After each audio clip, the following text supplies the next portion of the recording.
नमस्कार। आइए सुनते हैं गीता तत्व चिंतन का अगला अंक, आत्मज्ञान से पाप भय का नाश।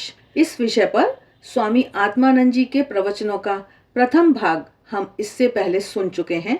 आज हम इसका अंतिम भाग सुनने जा रहे हैं। पाप के भय का निराकरण, अकर्तापन की साधना, आत्मा का हनन नहीं हो सकता, आत्मा षड विकारों से रहित आदि विषयों पर महाराज अपने विचार प्रकट कर चुके हैं।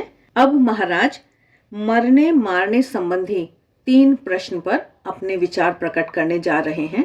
महाराज कह रहे हैं, अब जो ना घटे ना बढ़े, जो ना जन्म ले न मरे, ऐसा आत्मा तो सर्वव्यापी और विभू ही होगा। क्रिया उसमें होती है जो सीमित है, जिसमें संकोच या विकास की गुंजाइश है। आत्मा के सर्वव्यापी होने के कारण उसमें किसी भी प्रकार की क्रिया का प्रश्न ही नहीं उठता। तो अब प्रश्न यह उठता है कि मारने और मारे जाने की क्रिया फिर किस में होती है? श्री भगवान उत्तर देते हैं, शरीर में। न हन्यते हन्यमाने शरीरे, शरीर के मारे जाने पर भी आत्मा नहीं मारा जाता। इससे यह बताया गया कि नाश शरीर का होता है, आत्मा का नहीं। इससे एक और प्रश्न उठा, ठीक है, मारा जाने वाला तो शरीर हो गया, पर जो मारता है वह कौन है?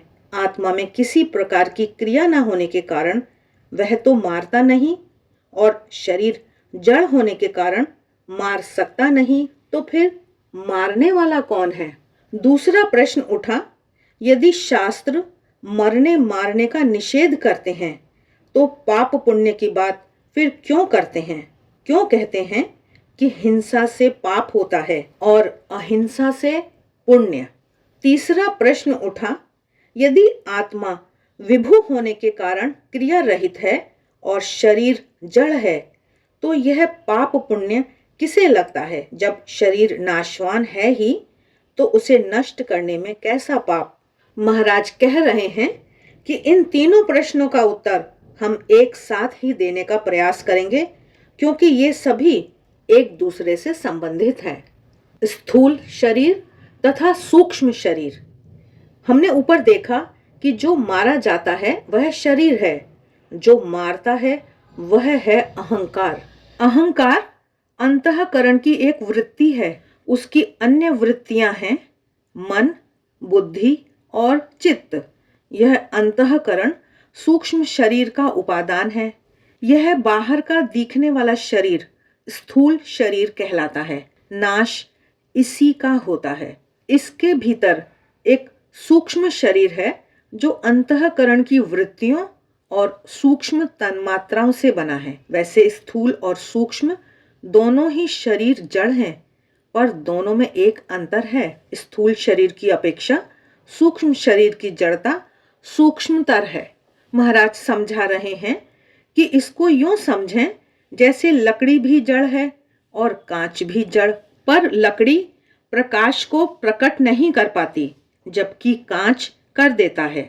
इसी प्रकार स्थूल शरीर आत्म चैतन्य को प्रकट नहीं कर पाता, जबकि सूक्ष्म शरीर करता है। इसीलिए जड़ होते हुए भी आत्म चैतन्य को प्रकट करने के कारण सूक्ष्म शरीर आत्मा के ही समान चेतन मालूम पड़ता है। जैसे स्फटिक के सामने लाल फूल रहें तो वह लाल, और पीला फूल रहने पर पीला मालूम पड़ता है, पर उसका अपना कोई रंग नहीं है। वैसे ही यह आत्मा निर्विकार और असंग होता हुआ भी इस सूक्ष्म शरीर के सानिध्य के कारण विकारी और संगवान प्रतीत होता है। स्व और पर आत्मा का नहीं, अंतःकरण का, सूक्ष्म शरीर का धर्म है। पाप पुण्य हनन आदि क्रियाओं का कर्तापन और सुख दुख आदि द्वंद्वों का भोक्तापन भी सूक्ष्म शरीर का ही धर्म है, आत्मा का नहीं। आत्मा इस सूक्ष्म शरीर की उपाधि से युक्त हो जीवात्मा कहलाता है, और अज्ञान के कारण कर्ता और भोक्ता मान लिया जाता है। वस्तुतः आत्मा में ना तो विकार है न गमन। सूक्ष्म शरीर में ही गमन और विकार आदि होते हैं।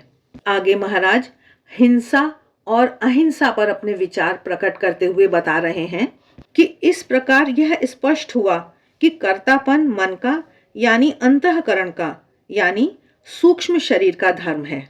इसलिए हनन आदि क्रियाओं का कर्तापन उसी पर लागू होता है।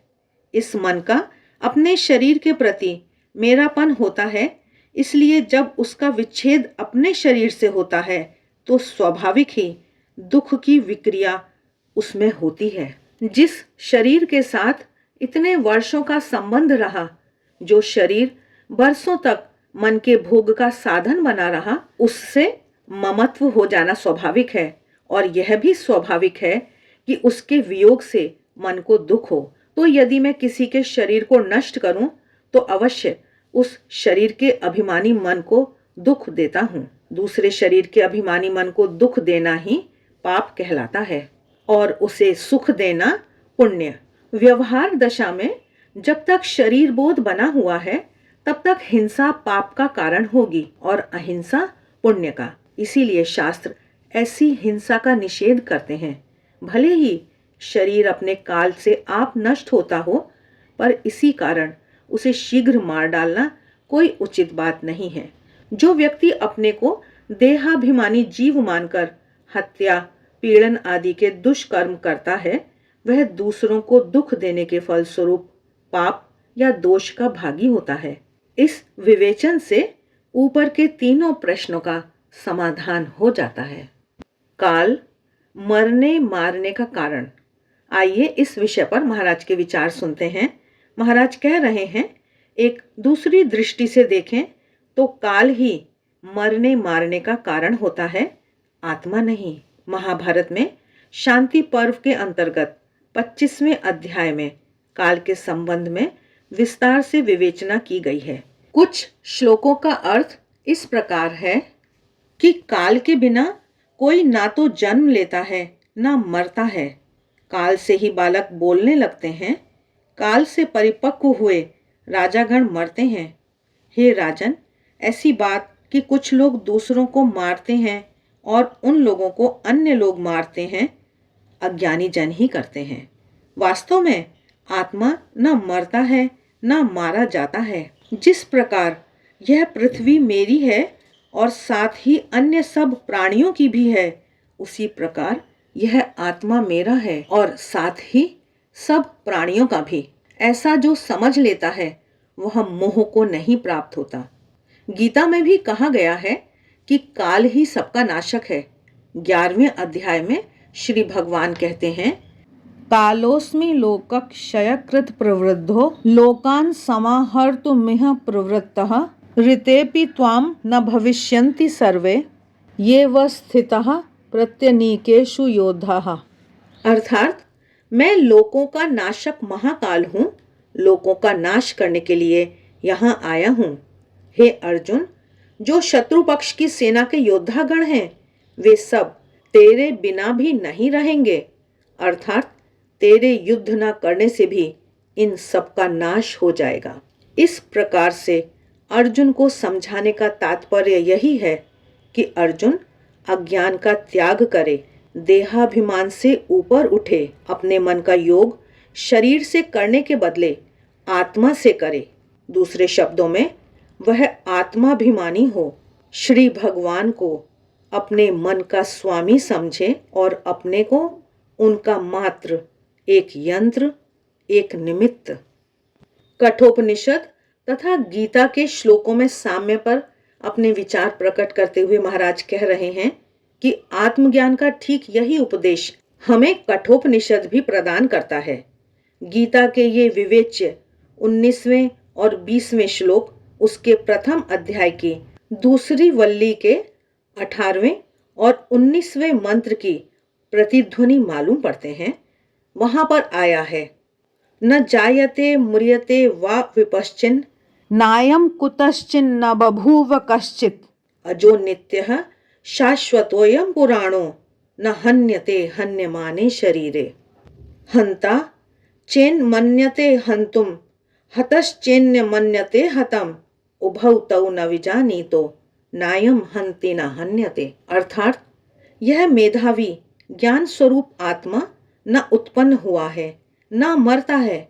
यह ना तो स्वयं किसी अन्य कारण से उत्पन्न हुआ है, ना ही उसी से कुछ उत्पन्न हुआ है। यह अजन्मा, नित्य, शाश्वत और पुरातन है तथा शरीर के मारे जाने पर भी नहीं मरता।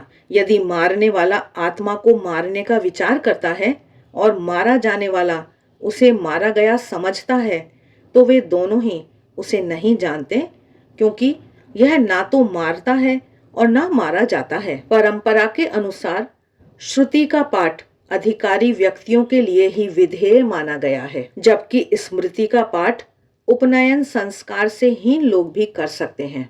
उपनिषद श्रुति के अंतर्गत आते हैं और गीता स्मृति के।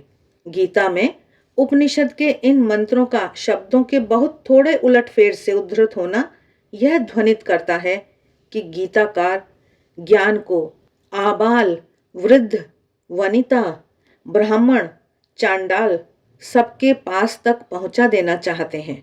परंपरागत मान्यता एकदम से खंडित ना हो, इसलिए वे श्लोकों के क्रम को बदल देते हैं और दो एक शब्दों में परिवर्तन कर देते हैं। यहाँ भी यही प्रदर्शित किया गया है कि आत्मा में ना तो कोई क्रिया है, ना कोई विकार। इसीलिए 21वें श्लोक में श्री भगवान कहते हैं, हे अर्जुन, जिस पुरुष ने आत्मा के स्वरूप को इस प्रकार जान लिया, जिसने समझ लिया कि आत्मा अविनाशी, नित्य, अज और अव्यय है, वह भला किसी को कैसे मार सकता है या कैसे किसी को मारने का कारण बन सकता है। तू भी इस आत्मा को जान ले, मन और देह की गांठ को खोल, मन को आत्मा से जोड़ ले, तो तेरा यह पाप भय ज्ञान की अग्नि में जलकर राख हो जाएगा। आशा है आज का यह प्रसंग आपको अच्छा लगा है और आप इस श्रृंखला को क्रमबद्ध रूप से सुन रहे हैं। आज के लिए बस इतना ही। गीता तत्व चिंतन के अगले अंक में हम पुनर्जन्म पर मीमांसा सुनेंगे। मिलते हैं फिर, तब तक देखते रहिए देवाक्षर। आप सभी का बहुत बहुत धन्यवाद।